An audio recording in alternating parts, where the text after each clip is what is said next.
सो अगर आपको मेरी वीडियो पसंद आ रही है तो प्लीज इसे लाइक करना ना भूलें। सो अगर आप मेरे चैनल पे न्यू हैं प्लीज मेरे चैनल को सब्सक्राइब करें और बेल आइकन जरूर प्रेस करें। So now we will start the design procedure for two way slab. So इसका जो फर्स्ट स्टेप है वो रहेगा type of slab. So type of slab जो है वो किस कंडीशन पे डिपेंड करती है? Aspect ratio. So now first of all we need to calculate aspect ratio. तो हमारी एस्पेक्ट रेशियो क्या होती है? Aspect ratio is the ratio of the longer span to the shorter span. अगर हमारी जो एस्पेक्ट रेशियो है वो 2 से कम आती है तो हम इसको मानते हैं कि ये टू वे स्लैब है। So it is a to way slab. So further type of slab इसकी सपोर्ट कंडीशन पे भी डिपेंड करती है। अगर हम इसकी सेकंड कंडीशन देखें तो फर्स्ट कंडीशन हमारी एस्पेक्ट रेशियो की, सेकंड कंडीशन होती है सपोर्ट कंडीशन। हमारी सपोर्ट कंडीशन स्लैब की क्या है? Support conditions. सो अगर हम सपोर्ट कंडीशंस की बात करें तो बेसिकली टू वे स्लैब जो है वो दो तरह की होती है। One is simply supported and another one is a continuous slab. Next step is step number 2 which is trial depth of the slab. So अगर हम trial depth of the slab की बात करें उसके लिए हमारे पास रिलेशन है d is equal to span upon basic value into modification factor. So अगर हम बेसिक वैल्यू की बात करें, जो बेसिक वैल्यू है वो सपोर्ट कंडीशन पे डिपेंड करती है। सो इसकी वैल्यू जो है वो हम इंडियन स्टैंडर्ड कोड से उठाते हैं। सो अगर हम कोड की बात करें, कोड के पेज नंबर 39 पे क्लॉज 24.1 पे आपको बेसिक वैल्यू की जो वैल्यू है वो गिवन है। तो अगर हम इसकी बात करें 24.1, सो यहाँ पे हमें कुछ दिया हुआ है टेबल की फॉर्म में। So here it is for two way slab of shorter span up to 3.5 metre with mild steel reinforcement में be overall depth ratio given. यहाँ हमें ओवरऑल डेप्थ रेशियो जो गिवन है, so it is simply supported के लिए 35 है और अगर कॉन्टिन्यूअस स्लैब की बात करें तो इसके लिए जो वैल्यू है वो 40 है। लेकिन ये माइल्ड स्टील के केस में है, तो माइल्ड स्टील के केस में जो वैल्यू रहती है सिंपली सपोर्टेड की वो कितनी है? 35 और कॉन्टिन्यूअस के लिए कितनी है? 40। लेकिन अगर हम HYSG स्टील की बात करें तो HYSG स्टील के केस में जो सिंपली सपोर्टेड और कॉन्टिन्यूअस की जो वैल्यू है उसको आपने 0.8 से मल्टीप्लाई करना है। 0.8 it is also given in the code here for high strength deformed bars of grade Fe415 the values given above should be multiplied by 0.8। so अगर हम इसको 0.8 से मल्टीप्लाई करेंगे तो हमें बेसिक वैल्यू जो है वो मिल जाएगी। तो अगर हम मॉडिफिकेशन फैक्टर की बात करें तो हमने लास्ट टाइम डिस्कस किया था, हम मॉडिफिकेशन फैक्टर जो है अप्रॉक्स 1.22 से 1.5 तक जो है मॉडिफिकेशन फैक्टर जो कैरी कर सकते हैं। मॉडिफिकेशन फैक्टर यहाँ से एज्यूम कैरी करके तो फर्दर हम जो है आगे कैलकुलेशन में एक्चुअल मॉडिफिकेशन फैक्टर जो है वो कैलकुलेट करेंगे। Next step is step number 3 which is effective span. Now we need to calculate L effective. तो अगर हम L इफेक्टिव की बात करें तो L इफेक्टिव हमारा क्या होता है? L effective is equal to clear span means to say that L plus B width of the spool और second L L effective clear span plus D depth of slab. So whichever is less,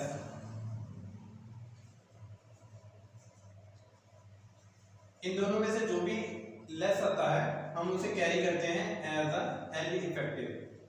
so L effective हम इस तरह से calculate करते हैं। अगर हम B की बात करें तो बेसिकली B हमारी width of the spool होती है जो हमने सपोर्ट प्रोवाइड की होती है स्लैब को। Step number 4 which is a load calculation. So now we calculate the dead load, live load और floor finish load which is taken by the slab. So dead load, live load और floor finish load जो है वो हम calculate करेंगे। First of all हम dead load की बात करते हैं। डेड लोड हमारा किसके बराबर होता है? Unit weight of concrete into width of the slab and overall depth of the slab. So basically जो हम स्लैब का डिजाइन है वो हम 1 मीटर विड्थ के लिए करते हैं। So basically यहाँ पे हम 1 मीटर उठाएंगे और अगर हम डेप्थ की बात करें, हम ओवरऑल डेप्थ जो है वो यहाँ पे कैरी करेंगे। तो यूनिट वेट ऑफ कंक्रीट हमारा कितना रहता है 25 किलो न्यूटन पर मीटर क्यूब। तो अगर हम इसकी बात करें तो हमारे पास आफ्टर कैलकुलेशन मान लो अगर विड्थ जो हमारी 1 मीटर है और डेप्थ भी समथिंग है, तो हमारा जो लोड है वो कितना आ जाएगा 25 किलो न्यूटन पर मीटर। हमारा जो लोड है वो 25 किलो न्यूटन पर मीटर में आना चाहिए मल्टीप्लाई इज इट। सुना। तो next step is live load. Live load basically हमें गिवन होता है। तो लाइव लोड की अगर बात करें तो हमें क्वेश्चन में गिवन होगा कि लाइव लोड हमारा इतना है। इसे लाइव लोड को सुपर इम्पोज्ड लोड भी बोला जाता है। So next is floor finish load. अगर हम फ्लोर फिनिश लोड की बात करें तो फ्लोर फिनिश लोड बेसिकली कई बार हमें क्वेश्चन में नहीं गिवन होता, कई बार तो floor finish load live load में ही इंक्लूडेड होता है। अगर इंक्लूडेड नहीं है तो फ्लोर फिनिश लोड भी हम उससे ऐड करेंगे। तो फ्लोर फिनिश लोड की अगर बात करें, ये 0.7 किलो न्यूटन पर मीटर स्क्वायर से 0.1 किलो न्यूटन पर मीटर स्क्वायर की जो रेंज तक हम जो है वो प्रोवाइड कर सकते हैं। जब हम तीनों लोड कैलकुलेट करते हैं देन फर्दर हम टोटल लोड कैलकुलेट करते हैं। Total load is equal to dead load plus live load plus floor finish load. So जब हम टोटल लोड कैरी कर लेते हैं तो after that we take a factor load. अब हम फैक्टर लोड जो है वो कैलकुलेट करेंगे। फैक्टर लोड के लिए हम फैक्टर 1.5 से टोटल लोड को मल्टीप्लाई करेंगे। तो इस तरह से हम जो है वो फैक्टर लोड कैलकुलेट कर सकते हैं। So now our next step is step number 5 which is factored bending moment। अगर हम factored bending moment की बात करें तो बेसिकली हम जो factored bending moment है वो हमें कोड से एक रिलेशन गिवन होगा, तो हम उसी से कैलकुलेट करेंगे। सो आप कोड का पेज नंबर 91 निकालें। 91 पेज नंबर पे आपको यहाँ पे दो इक्वेशन गिवन है। mx इज इक्वल टू, मैं यहाँ पे बोर्ड पे लिख देता हूँ, mx is equal to alpha x डब्ल्यू l x square. So my is equal to alpha y w l x square। So ये हमें रिलेशन गिवन है बेंडिंग मोमेंट कैलकुलेट करने के लिए। So ये भी डिपेंड करता है कि हम अल्फा x और अल्फा y जो है वो कैसे कैरी करेंगे। So अगर मैं आपको इसके बारे में बताऊं तो पेज नंबर 91 पे आपको टेबल नंबर 26 दिया हुआ है जो बेसिकली कुछ कंडीशन पे डिपेंड करता है। So हम देखते हैं ये कंडीशन कौन सी है। So first, when corners of slab are prevented from lifting,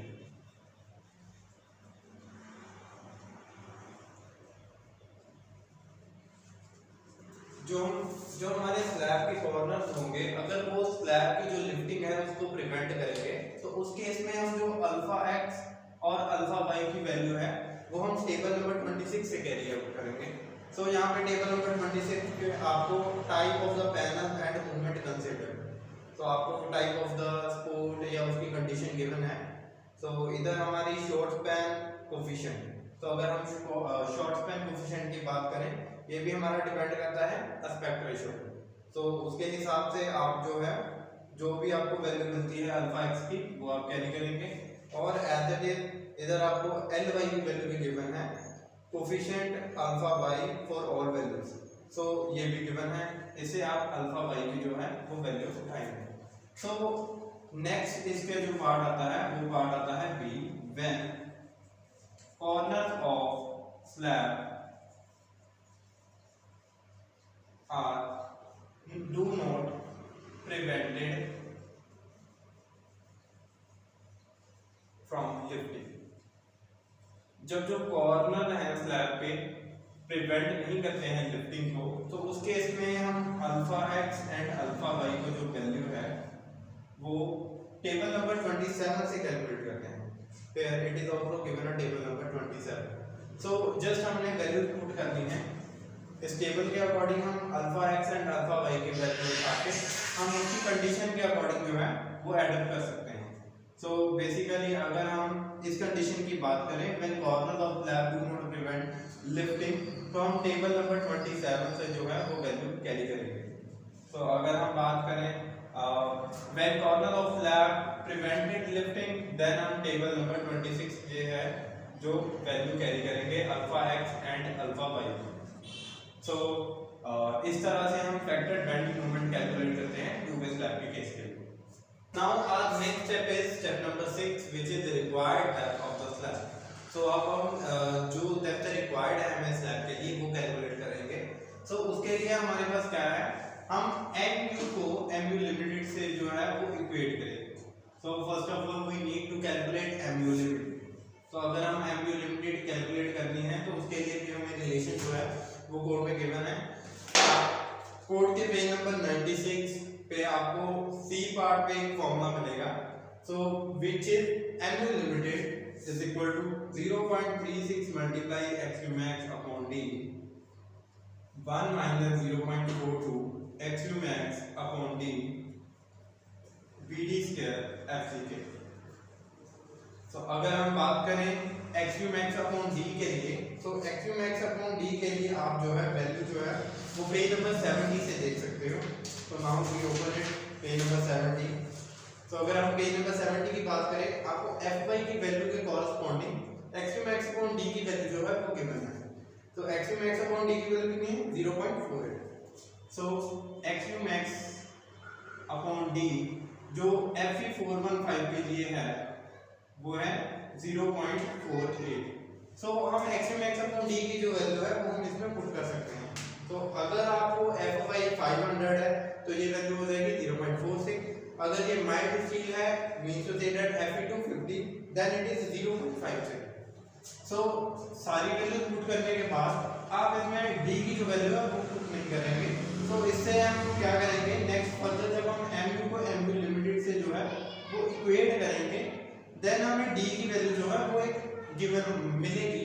सो इसको इक्वेट करने के बाद जो हमें d की वैल्यू मिलेगी तो हमने चेक करना है ये जो d रिक्वायर्ड है ये d प्रोवाइडेड से लेस होना चाहिए, मतलब जो हमने डेप्थ प्रोवाइड की है उससे लेस होना चाहिए।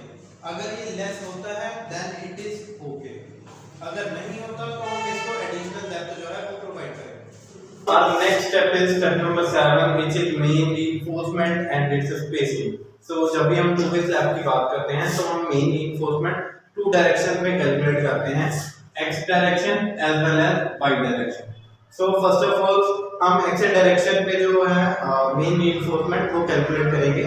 उसके लिए हमारे पास कोड के पेज नंबर 96 पे हमें रिलेशन गिवन है mu is equal to 0.87 fy ast d 1 minus ast fy bd ft। तो जब हमने x डायरेक्शन में ast कैलकुलेट करना है, इनके ast x इन x डायरेक्शन, तो उसके लिए जो हमारी इफेक्टिव डेप्थ है d वो हम as it is effective depth की जो डेप्थ है वही टेकन करेंगे। सो इसके बाद हम स्पेसिंग इसकी कैलकुलेट करेंगे, स्पेसिंग इन x डायरेक्शन, स्पेसिंग इन x डायरेक्शन। तो स्पेसिंग के लिए sx is equal to 1000 into area of 1 bar upon ast in x direction. So same अगर हम ast y डायरेक्शन में कैलकुलेट करें, ast इन y डायरेक्शन, तो जब हम y डायरेक्शन की बात करते हैं तो जो हमारा d है वो d डैश हो जाता है। d डैश जो है d dash is equal to effective depth minus dia of the bar. तो अगर हम बात करें यहाँ पे d डैश की, तो हमारा d डैश होता है effective depth minus dia of the bar. इसके लिए भी सेम रिलेशन टेकन होगा, mu is equal to 0.87 fy ast in y direction d dash 1 minus ast in y direction fy upon bd fck। Okay, so आप इधर mu limited जो आपने factored bending moment calculate किया था previous step में, आप इसको यहाँ पे पुट करोगे और फर्दर आपको यहाँ पे ast की जो है वो क्वाड्रेटिक इक्वेशन मिलेगी। उस क्वाड्रेटिक इक्वेशन को आप इस तरह से सॉल्व कर सकते हो, ast is equal to minus b plus minus root b square minus 4ac upon 2a। तो आपने प्लस वाली जो वैल्यू है वो नहीं कैरी करनी, इसलिए आपके पास AST कैलकुलेट करने का, जब आपको AST की जो है वो क्वाड्रेटिक इक्वेशन मिल जाएगी, आप AST इस तरह से कैलकुलेट कर सकते हैं, इस इक्वेशन में वैल्यू पुट करके। सो हम फर्दर स्पेसिंग कैलकुलेट करते हैं y डायरेक्शन में, स्पेसिंग इन y डायरेक्शन। तो अगर हम y डायरेक्शन की बात करें तो इसमें क्या आएगा, spacing in y direction is equal to 1000 into area of 1 bar upon AST in y direction. Is it? So now our next step is step number 8, which is check for deflection.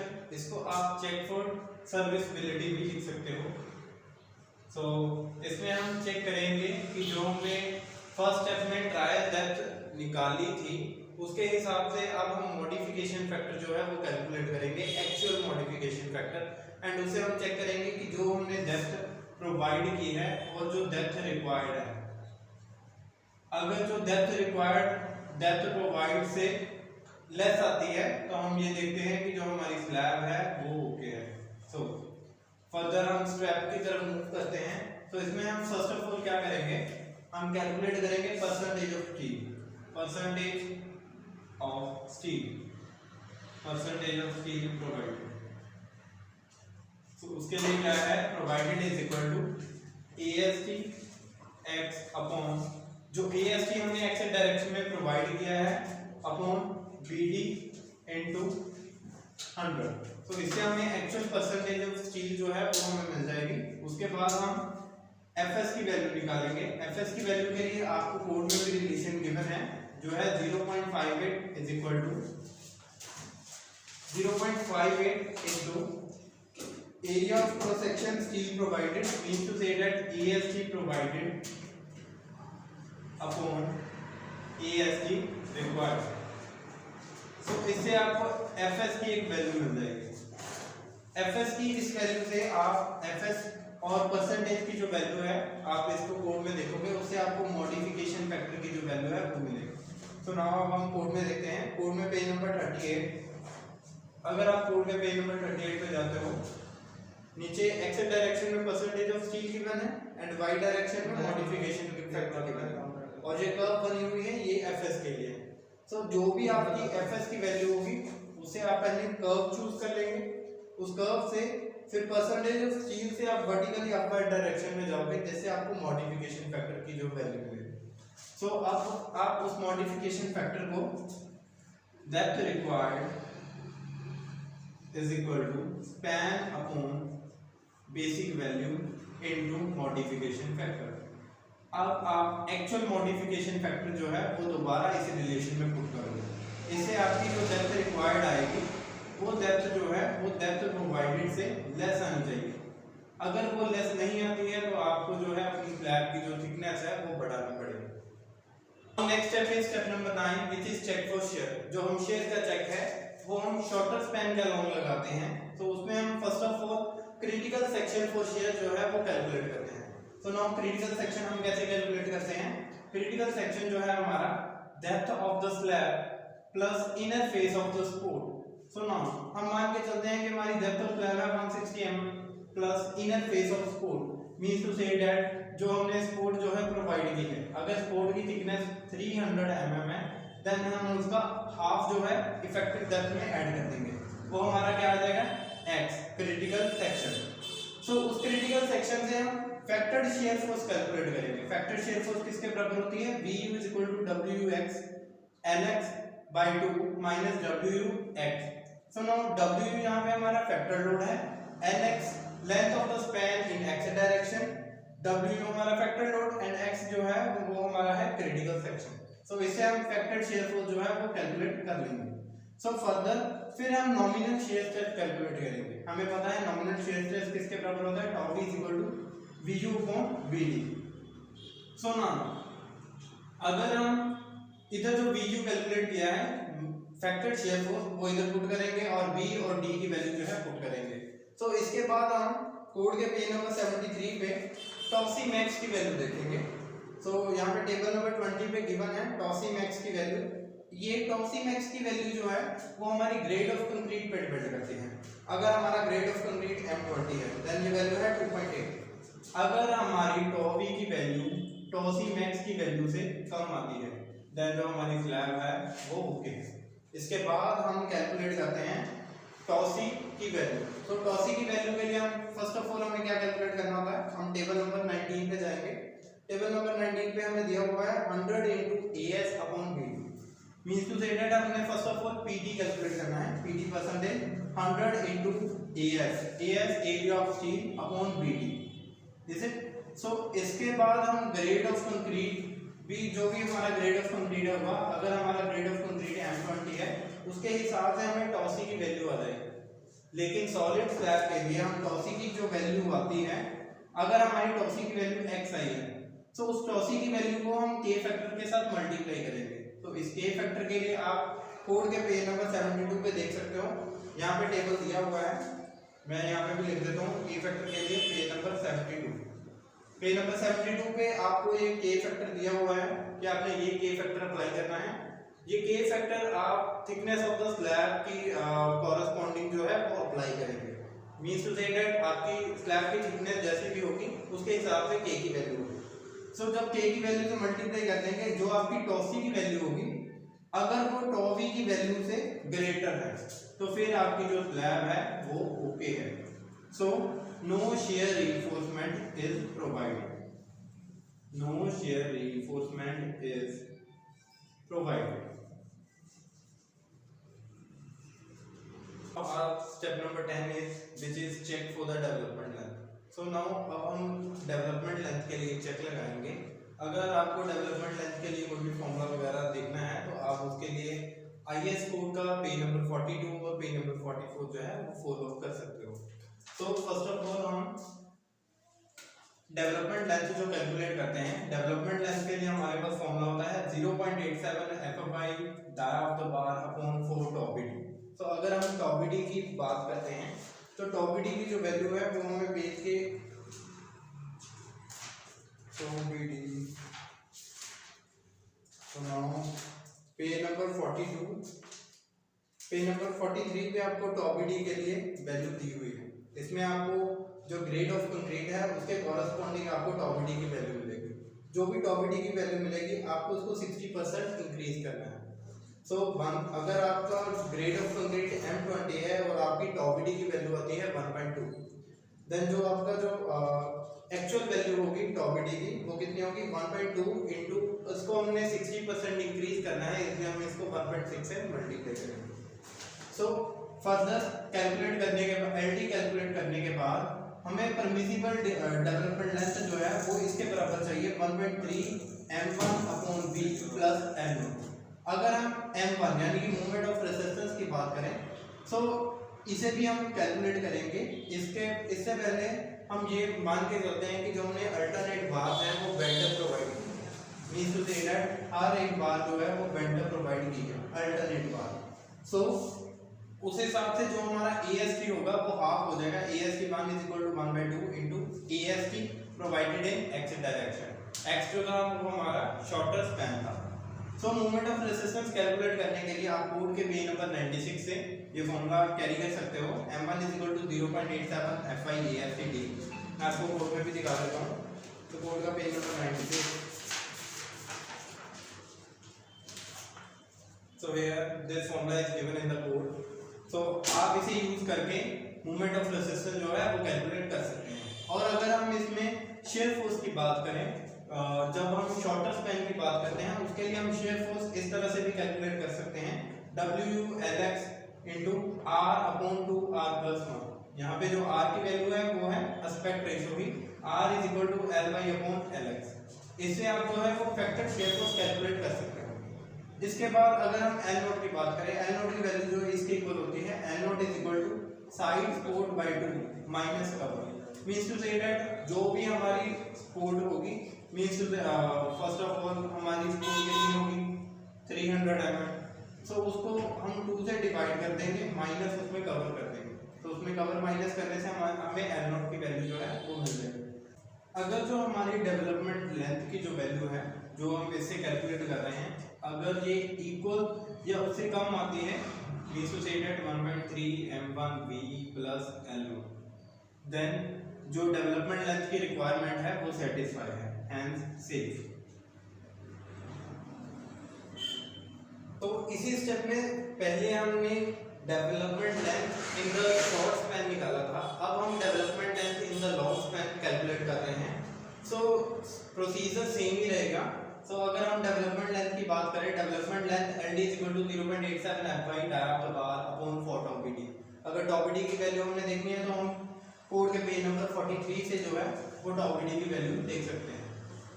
So further अगर हम इसमें permissible development length की बात करें, इसमें LD = 1.3 m1/v + L0। इसमें भी हम अल्टरनेट बार जो है वो बेंटर प्रोवाइड करते हैं। इसमें EST इन y डायरेक्शन आ जाएगा। फर्दर आप मोमेंट ऑफ रेजिस्टेंस कैलकुलेट करेंगे, जिसका आप जो फॉर्मूला है कोड के पेज नंबर 96 से देख सकते हो। इसमें जो फैक्टर्ड शेयर फोर्स है उसकी वैल्यू चेंज हो जाएगी। फैक्टर्ड शेयर फोर्स जो होता है WU/Lx/3 होता है in the case of the longest span. अगर आपने लॉन्गेस्ट स्पैन के लिए फैक्टर्ड शेयर फोर्स कैलकुलेट करनी है तो आप इस रिलेशन को यूज करेंगे।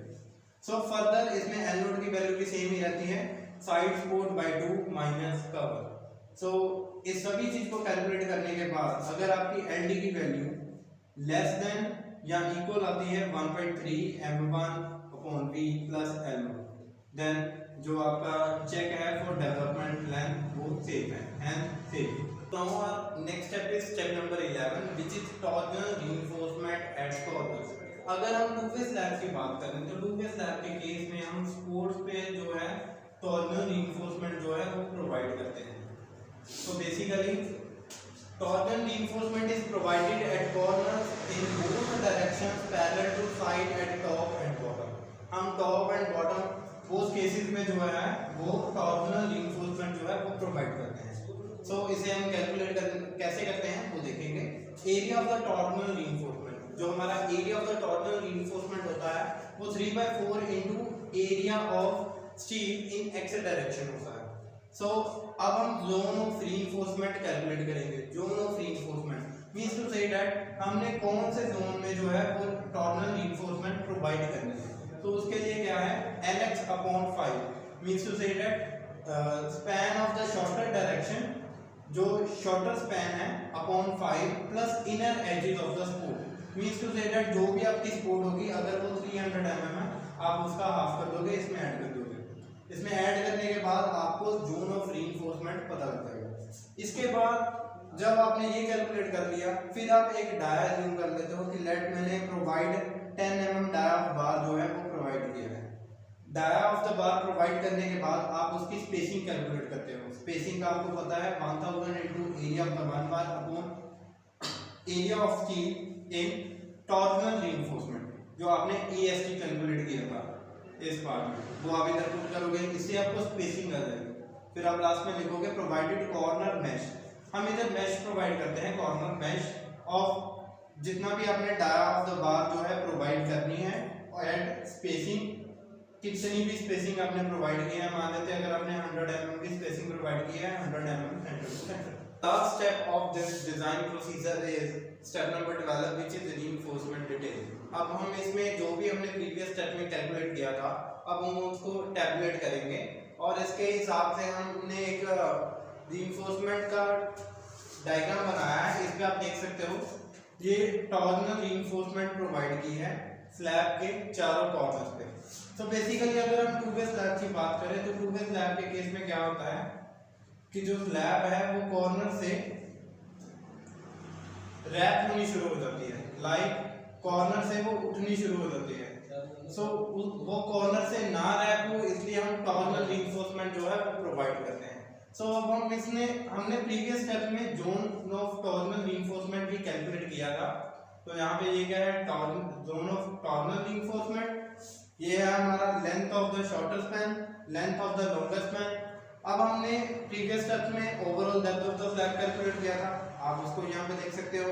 Effective depth of slab AST provided in shorter direction, आपने शॉर्टर डायरेक्शन में कितना एरिया ऑफ स्टील प्रोवाइड किया था AST/y, आपने लॉन्गर स्पैन में कितना एरिया ऑफ स्टील प्रोवाइड किया था, and the area of the torsional reinforcement, जो हमने area of the torsional reinforcement provide किया था। तो ये था हमारा आज का टॉपिक। तो अगर आपको मेरी वीडियो पसंद आई है तो प्लीज़ इसे लाइक करें, शेयर करें एंड सब्सक्राइब करें। अगर आप मेरे चैनल पे न्यू हैं तो प्लीज़ मेरे चैनल को सब्सक्राइब करें। Thank you very much.